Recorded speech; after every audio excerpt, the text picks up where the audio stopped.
नमस्कार, lead India publishers association में आपका स्वागत है।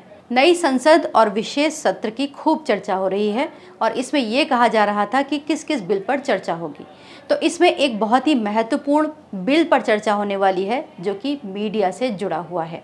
अब तक आपको मालूम है कि भारत के अंदर प्रिंट मीडिया का रजिस्ट्रेशन जो होता है वो एक अंग्रेज़ों के कानून के द्वारा ही निर्धारित होता रहा है, जिसका नाम है PRB एक्ट 1867। इसी के तहत पहले व्यक्ति या कंपनी एक आवेदन करता है, उसके बाद इसमें DM को जाता है, DM RNI को भेजता है और फिर विचार करने के बाद टाइटल अप्रूव होता है और फिर अखबार का संचालन किया जाता है।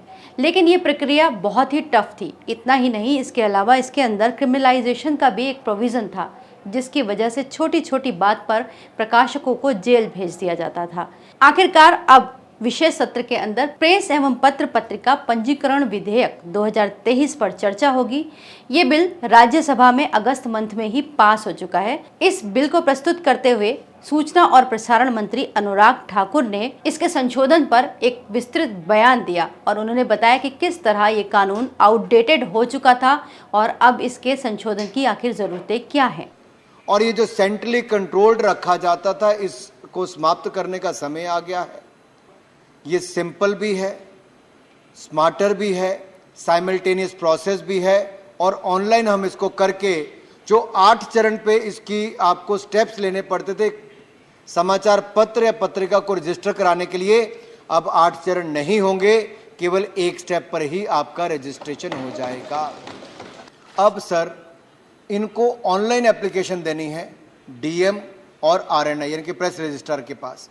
60 दिन के अंदर अगर DM जवाब देते हैं तो RNI उसको कंसीडर करके RNI उसको कंसीडर करके उसको लाइसेंस दे देगा। अगर DM जवाब नहीं भी देता है तो 60 दिन के बाद RNI यानी कि प्रेस रजिस्ट्रार आपको सर्टिफिकेट दे देगा। अब आपको 3 साल का इंतजार या 2 साल का इंतजार नहीं, केवल 2 महीने के बाद आपको अपनी प्रेस को पीरियोडिकल को रजिस्ट्रेशन का अवसर मिलेगा। नए विधेयक आने के बाद अखबार रजिस्ट्रेशन की प्रोसेस बहुत आसान हो जाएगी। ना सिर्फ इसके रजिस्ट्रेशन की प्रोसेस आसान होगी, बल्कि इसके अंदर अगर मान लीजिए कोई टाइटल आपने अप्रूवल के लिए दिया है और उसके अंदर कोई मिस्टेक हो जाती है तो उसके अंदर संशोधन की प्रक्रिया भी आसान होगी। तो जैसा कि सूचना प्रसारण मंत्री अनुराग ठाकुर ने बताया कि अगर कोई व्यक्ति इस देश में समाचार पत्र या पत्रिका स्टार्ट करना चाहता है तो उसको केवल ऑनलाइन 2 फॉर्म भरने होंगे, DM को और RNI को।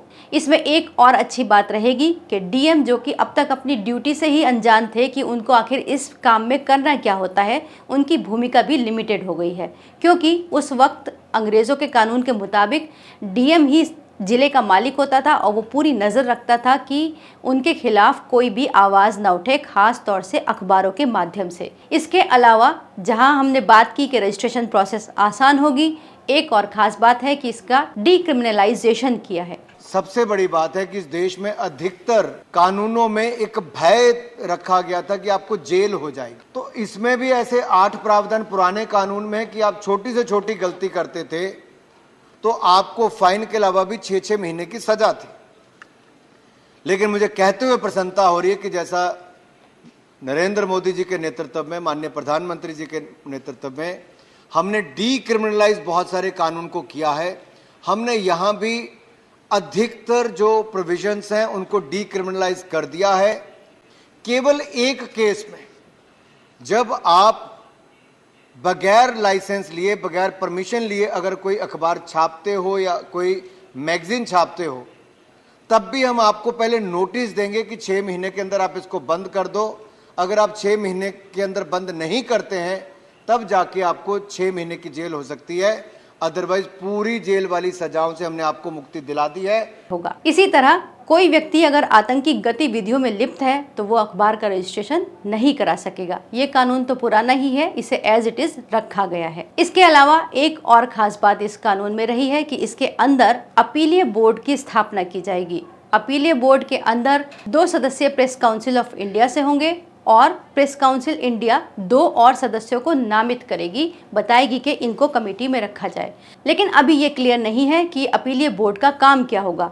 वैसे जहां तक उम्मीद है वहां पर अखबारों से संबंधित ही शिकायतों के निवारण पर काम होगा। तो कुल मिलाकर 1867 का जो ये रजिस्ट्रेशन एक्ट था, अब ये पूरी तरह से निरस्त हो जाएगा और नई प्रोसेस के अंतर्गत लोग बहुत आसानी से अखबार को निकाल सकेंगे, चला सकेंगे। इस सब से सरकार ने ये सूचना देने की कोशिश की है कि वो प्रेस की दुश्मन नहीं है।